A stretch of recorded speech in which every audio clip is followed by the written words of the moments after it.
Hello and welcome. This is Elizabeth Jenkins and I, myself, Ellen Kittredge, and we are coming together to have a conversation about Andean nature mysticism and the path of healing with nature. And we've been doing a series of conversations. And today we wanted to speak about the Ñust'as, which are the healing forces of nature. And I wanted to say, Elizabeth, that I remember when I first heard about the Ñust'as, it was about a little over 8 years ago, and I was talking with a friend, and I was in Asheville, North Carolina, and I remember exactly where I was standing, and she mentioned the Ñust'as, and I just started on this Andean path, and I just started to learn some Quechua words, and just starting to understand everything, and I was like a lightning bolt or a thunderbolt, I was like, what's that word? What? And I knew that I needed to learn about it, and so I asked my first teachers about the Ñust'as, and they really didn't know much of anything about the Ñust'as. And I realized that what was available to me was really more sort of a masculine orientation or a masculine path of what had come from the Andes. And so when I found your work and I came to your first workshop with you 4 years ago about the Ñust'as, I was just absolutely thrilled. And so grateful that I finally was going to be able to learn about these incredible healing forces of nature, and that I guess just to, honor the amount of time and energy and effort it's taken to receive this information directly from the Pacos, from the nature priests, from the healers. I know that it takes a lot of time, and a lot of just listening and a lot of asking really good questions to be able to receive some of the wisdom that they carry. So it's been a life-changing journey for me to work with the Ñust'as, and I just wanted to just open up this conversation, and would love to hear you share about everything that you want to share about the Ñust'as, who they are, and thank you. Yay. Aloha, everyone. It's a delight to be back. Thank you so much. My favorite subject, oh my goodness. Oh gosh, where to begin? Well, years and years ago, the Ñust'as we only knew as the Inca, the Quechua word for princess. And in the first Hatun Karpai with Juan Núñez del Prado, we experienced the Ñust'as in this amazing location in the temple behind Huayna Picchu. And there's a Ñusta cave down there by the Pachamama cave, and I learned about these 5 Ñustas that the niches, and that's the other place, the first place we learned that the niches, all the niches everywhere in the Inca architecture are actually created to collect specific energies, specific living energies of nature. And these 5 niches were specific to 5 very powerful Ñustas. And so it was a long series of slow discovery to find out a fuller picture about the Ñustas. And it wasn't until we had developed this wonderful translator in Freddie, and really learned from our mistakes in speaking with the kiddo and asking them these very pointy mental questions that's normal for us in the West, yeah? But they don't respond to at all. And the pointier the question you ask them, they kind of just shut down and, oh, let's go have some tea. They don't talk anymore. So we made this specific seminar just bringing together a small group of there's about 20 of us, and Don Umberto and Doña Bernardina and Freddie.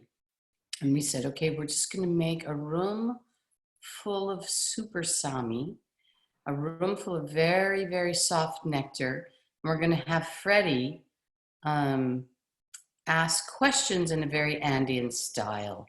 which was, like our way would be, oh, so Don Umberto, tell us about the Ñust'as and how they're different from the other nature beings, and how, and describe, the 7 Ñust'as, and or whatever, something very mentalized. So Freddie went up to Don Umberto and he sat down next to him. He said, Don Umberto, the other day I was speaking to my Ñusta, and she said, blah, blah, blah, blah, blah. Has your Ñusta ever said anything like that? So we use these kind of evocative ways of trying to get out information, and then glory be, all of this stuff came tumbling out. And I'll never in my life forget Doña Bernardina saying, her little craggy arthritic finger, the Ñusta is one, but has a male and female aspect. And she said, ladies, she looked at us with this twinkly eyes and her little adorable belly laugh. And she said, if you see a beautiful man in your dreams and he's very sexy, that's a Ñusta. And like you said, we've only heard about the Ñustas from the male point of view, because the men, and then Don Umberto piped in, yes, and if you see a beautiful, sexy woman in your dreams, that's a Ñusta. So listen to what she has to say. You're not going to have sex with her. You're going to get you're going to get a teaching. And then Don Umberto also told us, he was so adorable. He said, well, just look out there on the hillside. See, underneath those macadamia nut trees, all of those Ñustas. I mean, there's thousands of them helping the macadamia nut trees to bloom, and all the citrus trees to make their oranges. Just look at them, look, there they are. Yeah, to be in Don Umberto's perceptual field for a day, right?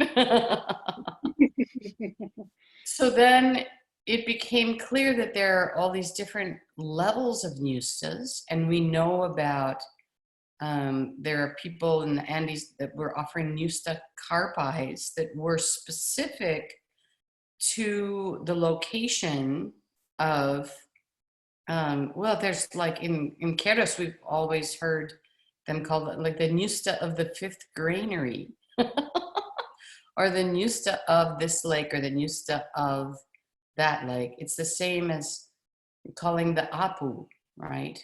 Mm-hmm. So of course the Ñustas are specific to their location and the ones that they work with, and of course we have all our Ñustas that surround us wherever we live. Mm-hmm. Because they are. So then Don Umberto said the key phrase. He said, the Ñustas are the healing forces of nature. And voila, there's the key. And then he also told us that the Ñustas come from 5 sources. The Ñustas come from Pachamama. The Ñustas come from the Inti Kuna, really interesting phrase, the sun beings, the multiple sun beings. The Ñustas come from the Kilia Kuna, the moon beings, right? And of course the Ñustas come from the stars and from Miskayani. So that was super interesting and enlightening. And so then we started to call on the Ñustas, and I slowly realized that the Texe Apus that we talk about, the global Apus, the ones that we all can relate to on the planetary body, everyone has access to those same basically 5 Apus. There are also the Texe Ñustas, who, are larger, we have the tiny ones that are growing macadamia nut flowers and blooming them and helping the nuts to grow. And then we have these grand Ñustas, like Texe Ñustas, that are the black, the Vilka Ñusta, the Ñusta of the black light, the Ñusta of the water. So the healing force of the water, the healing power, that specific power of the water, the healing power of the earth, the red Ñusta, Puka Ñusta, Vilka Ñusta, the golden Ñusta, Kori Ñusta, the healing force of the sun, the silver Ñusta, the healing of the wind, moon, and stars, and the green Ñusta. What we know from the ceremony in the cave behind Huayna Picchu is that the green Ñusta is, what we do is,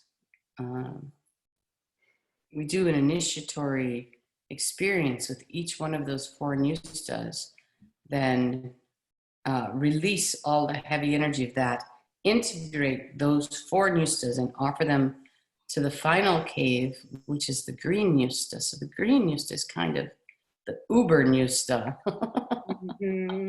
like the supreme healing Ñusta that I always somehow innately connect to Miss Gayani.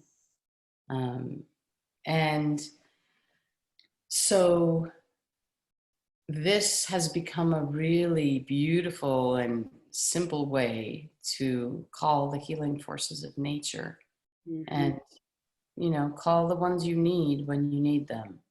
So, of course, locally, we want to be talking to our own Ñustas and our own Apus, our mountain spirits and our healing forces of nature and our water spirits that surround us where we live, and working with those. Yeah, we don't need to go all the way to Peru in our callings, because really that's what we need to do, to wake up our relationship, to establish our relationship, and connect to all the forces that are surrounding us in the places that we live. And how much fun is that? Such a lovely experience. You know, I always experience this, but the Andean tradition gives you a way to really comprehend it. You know, you come home and you feel so good. Oh my gosh, I'm home. And of course, that is your nature beings of your area welcoming you. You know, and every time you arrive, and because they're taking care of us, and they're like, oh, she's home. Oh, yay. Play. Yeah, totally. Yeah. So it's great this tradition is just so beautiful that way, and helping us understand things that we really instinctively feel and know in our own experiences, direct personal experiences of the energy world and of the natural world, and of the power of nature to help us and heal us, and our duty to kind of exchange. So, you know, making that offering and saying thank you, and yeah, creating a relationship with the Ñustas. The other thing really interesting that Don Umberto said was, he said, all of our abundance comes from the Ñustas, for like our relationship with our gold and silver Ñustas. He said, if you want to have abundance, you better be speaking really well with your Ñustas, because they're the ones that supply that, provide that. Interesting. Wow. Yeah. Wow. Excuse me. Yeah. So that's the basic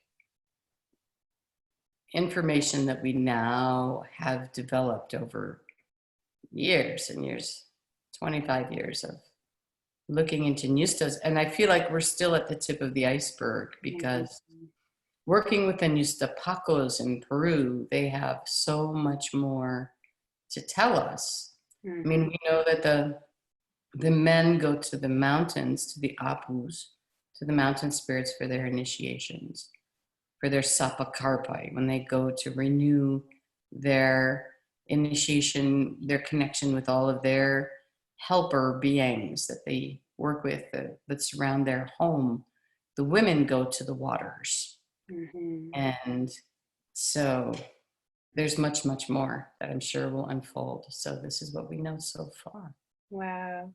Well, Elizabeth, you said one thing, I think, in a workshop um, at some point in the last 4 years, which is um, I think, as I remember correctly, that the Ñust'as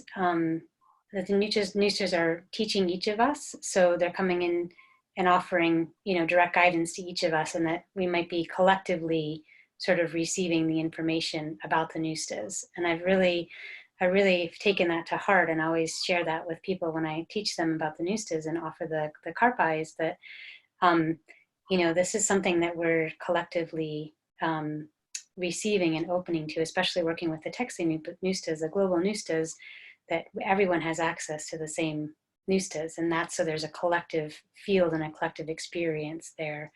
And Yeah. so I just have found that to be really wonderful, to have the conversations and to ask people what dreams they've had, and listen to the experiences that people have had, because it feels like there are always pieces of information that are helpful and interesting to support our deeper understanding of exactly how the Ñust'as heal and what they offer to us as we. Absolutely, absolutely. It's a great, great, important point. And yeah, this was something that was first kind of revealed to me in when we did the Miskayani course here. The first one that you came to, Yeah. Mm-hmm. and I was praying and praying to Miskayani because I feel like that's such a source of wisdom. It's the sacred mystical city of the super evolved female priestesses Mm-hmm. that has to do uniquely with healing,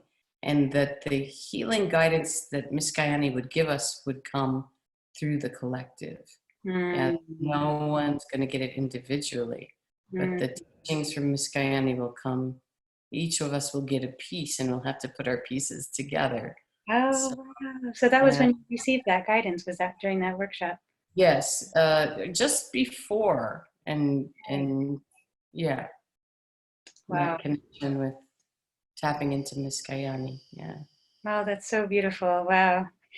Well, thank you so much. I just wanted to say one more thing about the direct experience. One of the most powerful experiences I've had was in that Nusta cave behind Huayna Picchu, and was with the Green Nusta.